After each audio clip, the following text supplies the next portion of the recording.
Zuri thought she would never go back to Lagos and into the Jabari family, but she did not know that a storm was coming, which would change everything in her life once again, and she was not ready for it. 2 years had passed since Zuri left Lagos. Now she lived on a quiet island far away from the noise and pain she had known. The island was peaceful. The sky was always blue, the sea always moving gently. She worked at a small seaside restaurant where tourists came to eat fresh fish, drink cold juices, and enjoy the breeze. Zuri wore a simple apron every day. Her hair was tied back. Her hands moved quickly, carrying plates, wiping tables, pouring drinks. She smiled when guests looked her way. But the moment they turned, her smile faded. At night, when the restaurant closed and the lights went out, Zuri often stayed behind to sweep the floor or stack chairs. Sometimes her co-worker Amma, a friendly, older woman with a loud laugh, would joke, "Zuri, you work like you own this place." Zuri would smile softly. "I just like keeping busy," she would say. But Amma saw more. She saw the way Zuri stared at the sea during breaks. She saw the tired sadness in her eyes when no one was looking. One evening after closing, Zuri sat on the beach wall outside the restaurant, her feet bare in the sand.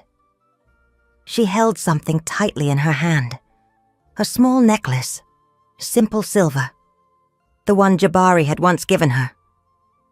She pressed it to her lips and whispered to the wind, "Jabari, did I do the right thing?" Amma came out quietly and sat beside her.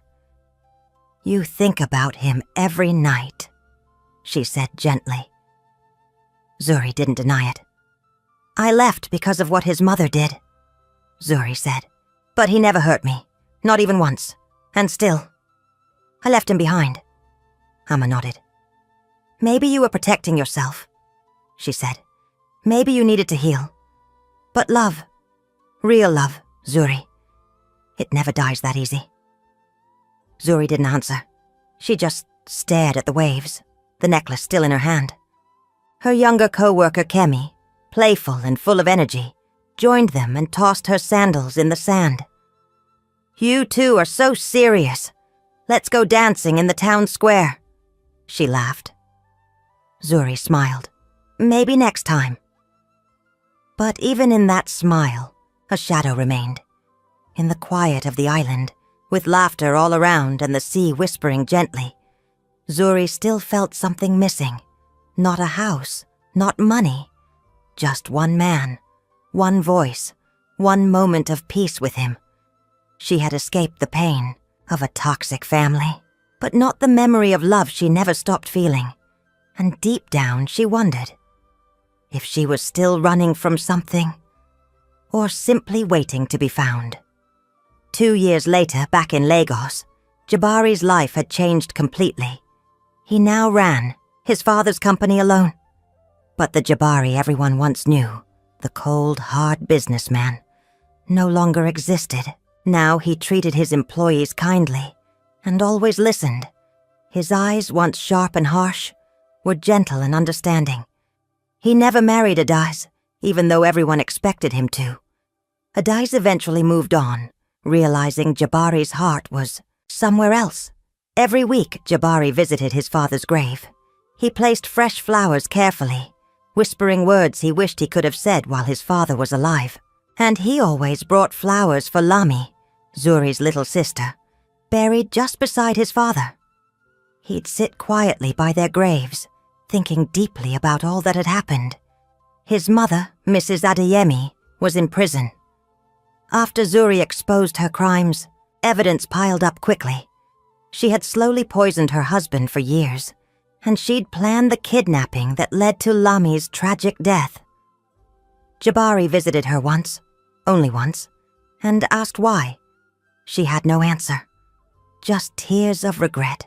One evening, Jabari sat alone in his father's quiet study, sorting through old boxes and papers.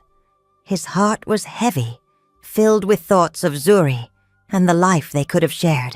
Suddenly, his hand brushed against something hidden beneath. Old files. A faded envelope. His heartbeat quickened. The handwriting wasn't his father's usual style, and the envelope felt important. Slowly, Jabari opened it. Inside was a neatly folded letter addressed clearly. To Zuri, the girl who truly loved my son. Jabari's breath caught. Carefully, he unfolded the page. As he read, tears filled his eyes. If you're reading this, it means I didn't survive. But please, forgive Jabari. He is not his mother. She tried to make him like her, but she failed. I know because he loved you, and he still does. He is the best thing I ever created. Please, give him the chance I never had, to be happy and loved truly. Jabari held the letter tightly, his chest aching deeply. All these years he believed Zuri hated him, that she blamed him for his mother's cruelty. Now, holding his father's final plea in his hands, he knew he had to find her. Not to ask for love or to force forgiveness. Just to tell her the truth. He should have spoken long ago. This time, Jabari wouldn't stay silent. This time, he would go to her himself. It was late evening when a fierce storm hit the island. Heavy rain poured down, turning roads into muddy rivers. Strong winds knocked branches onto roofs. The small seaside restaurant quickly emptied as guests rushed to their hotels and homes, anxious to find shelter. Zuri stayed behind, helping an elderly tourist who couldn't find his umbrella. Her co-workers, Amma and Kemi, urged her to hurry home. Go ahead, Zuri said softly, smiling to reassure them. I'll just lock up after helping this gentleman. They reluctantly left, disappearing quickly into the darkening streets. Finally alone, Zuri locked the front door after the tourist left safely. The storm intensified, and lightning flashed, illuminating the dark restaurant. She turned around to gather dishes from a table, sighing deeply. The island had never felt lonelier. Then she heard a knock. It was quiet at first, almost lost in the noise of the rain. But then it came again, louder, urgent. Confused, Zuri moved toward the door, tray still in hand. Through the wet glass, she saw a man's figure standing outside, soaked and shaking from the cold. She quickly unlocked the door. Come in! Hurry, please! She called. The man stepped inside, dripping water onto the floor, coughing softly from the rough boat ride. Zuri grabbed a towel, turning toward him, and froze. Her tray slipped from her hands, dishes crashing loudly onto the floor. It was Jabari. 2 years vanished in a heartbeat. Zuri's chest tightened, and her breath caught painfully in her throat. Her hands trembled. Neither spoke. They just stared, the storm raging outside, mirroring the storm within their hearts. Finally, Jabari broke the silence, voice gentle but unsteady.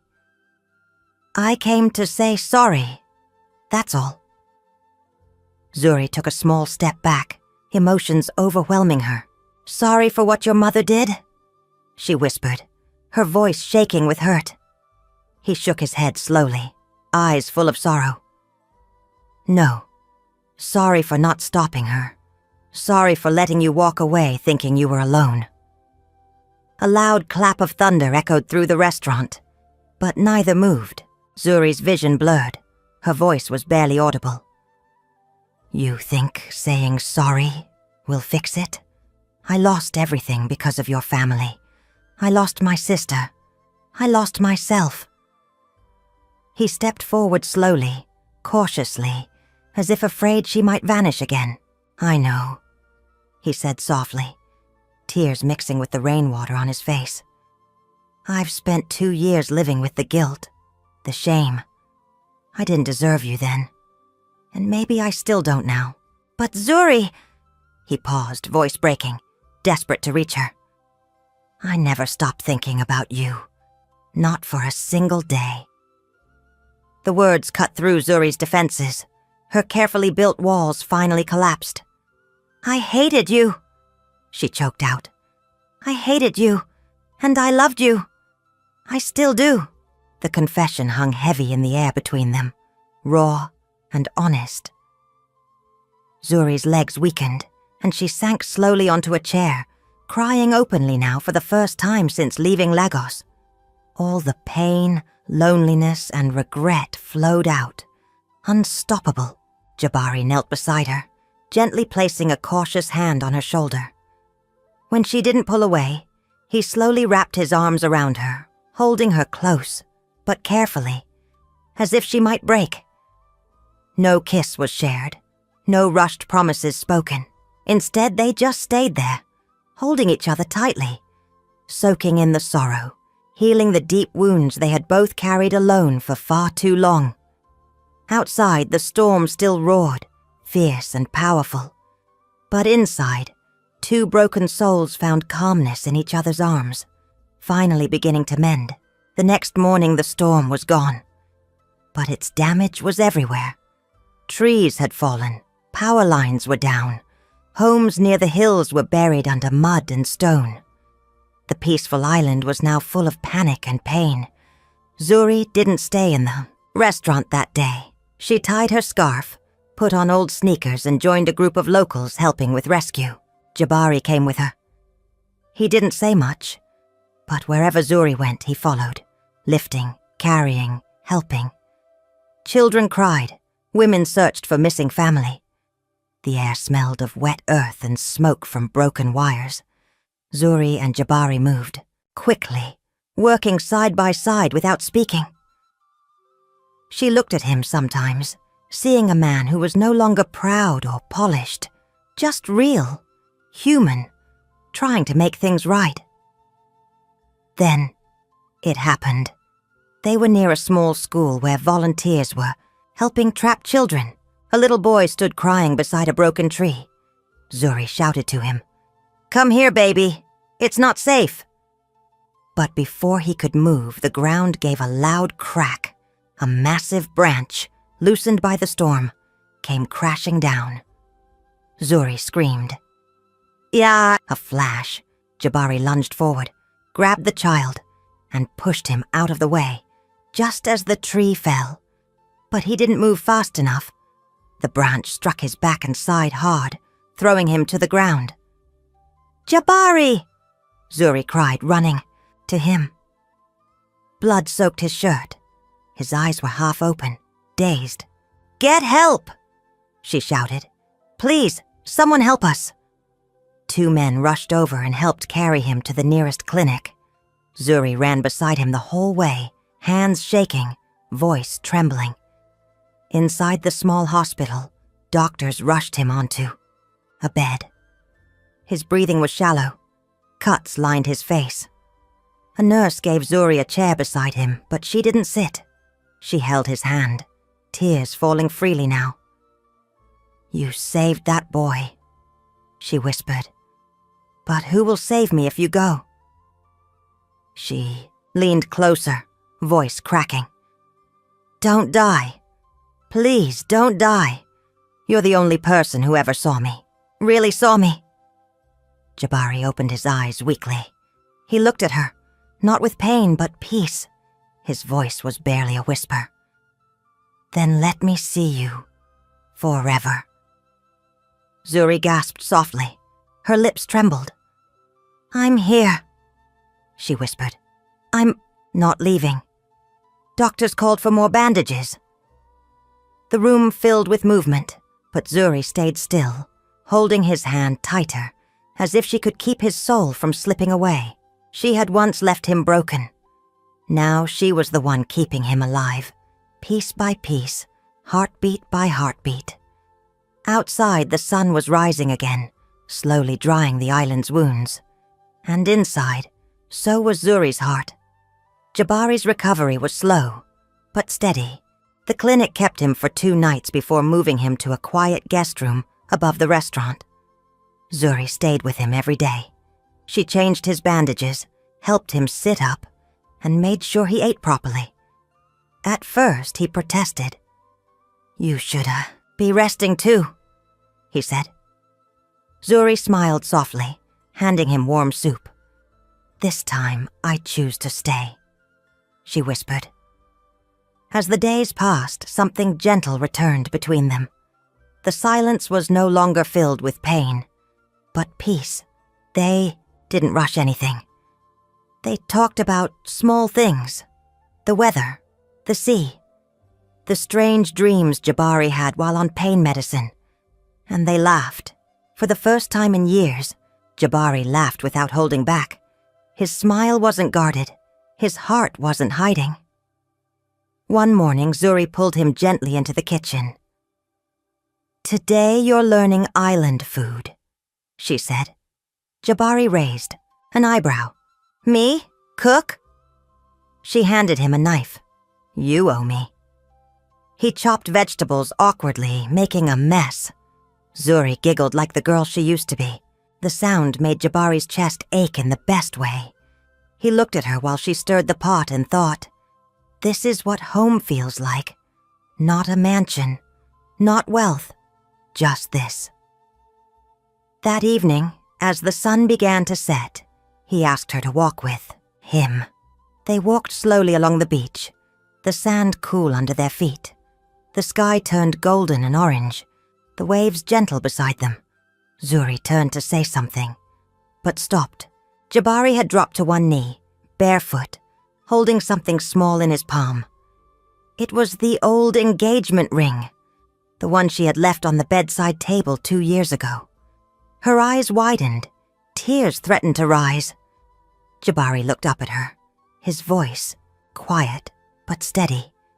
No fancy house, no family name, no legacy. Just me, just love. Zuri stared at him for a long moment. Then she slowly sat beside him, in the sand, holding his hand. "Only if we write a new story together," she whispered. He smiled. "From the first page," he said.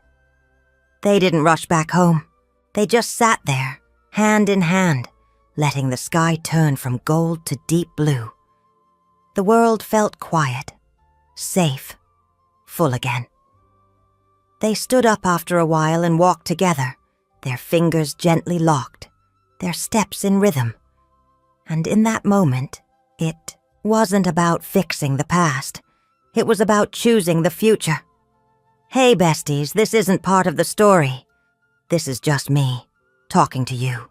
To be honest, I never planned to make a part 4. I truly believed some stories don't get happy endings. But then your comments came flooding in. So many of you begged for a happy ending for Zuri and Jabari. And you know what? I listened, because when my besties speak, I hear them loud and clear. So I gave their story the ending it deserved.